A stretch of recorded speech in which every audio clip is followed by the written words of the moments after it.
1, 2, 3, 4. Music is what feelings sound like. And so for me, music is really everything.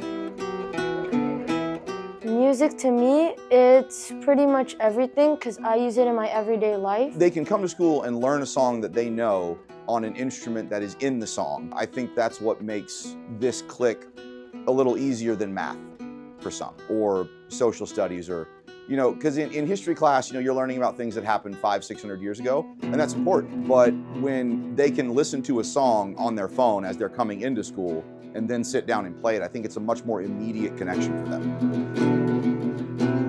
You walk in the class, you grab a guitar, start tuning it, and then Mr. Norman will tell us what we have to learn and play, and then we'll run through a song a couple times until we sound good. Well, we have 3 concerts a year. We have a fall concert in October, and then a holiday/Christmas concert in December, and then a spring concert at the end of April. Not many schools have this program, and I'm so grateful that we do and that I get the opportunity to do this. Mr. Norman's a great teacher. I feel lucky to be in this guitar program. When you see a kid who can't even tune a guitar, and then by Christmas break can actually play a full song, in multiple parts, that's what makes the job worth it. He's really supportive of me in everything that I do, and he helps me a lot whenever I get confused. I just want them to go on and lead happy, successful lives and hopefully carry this with them. If some of them go on to be professional guitarists, great.